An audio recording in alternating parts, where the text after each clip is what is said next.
Well, hello and welcome to another edition of the Wound Care Window. As most of you are aware, we have been under a deep freeze here in the Midwest, and that was compliments of the polar vortex. The temperatures were well below freezing, well below zero, and with a wind chill factor, the temperatures actually got down into the minus 40 to minus 60 degree range. This sort of weather condition certainly places anyone at risk for frostbite when they are outdoors with exposed tissue. I want to show you an example of a patient that presented to us with frostbite. This photo shows dusky tips of his middle and ring finger, as you'll see. This patient was imaged with a special imaging technology, and I thought you'd find this use of near-infrared spectroscopy very interesting.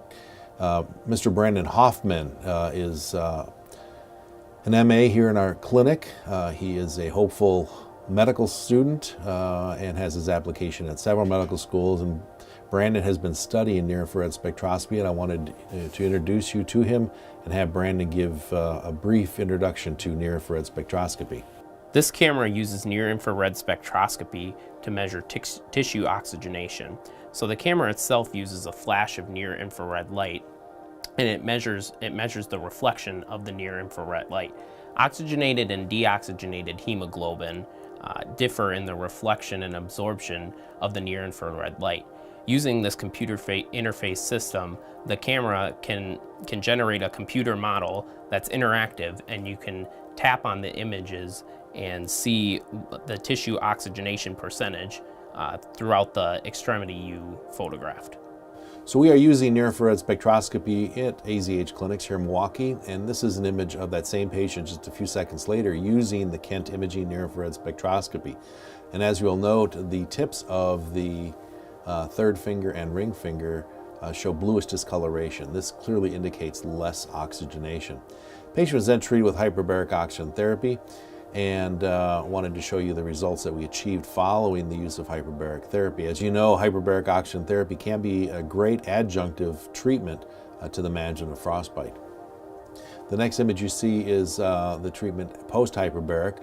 What you'll notice of that middle and index finger is that the areas of duskiness have certainly improved and enhanced. Question is, does that correlate well with increased perfusion?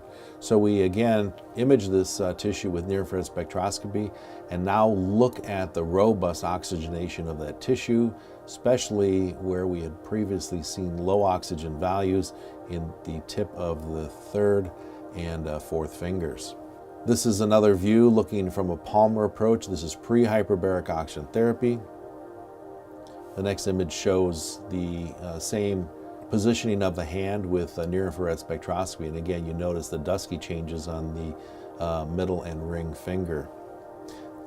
Following hyperbaric therapy, we have very impressive resolution of the dusky changes, again, suggesting a good clinical outcome. But does that correlate well with increased oxygenation of the tissues and perfusion? Well, this is where near-infrared spectroscopy plays a great role. Here is near-infrared spectroscopy post-hyperbaric, and again, you see the impressive change in those distal fingertips. This illustrates well the use of near-infrared spectroscopy as an imaging technique to image tissues that we suspect of being hypoxic and poorly perfused, and this demonstrates a very nice improvement following hyperbaric oxygen therapy.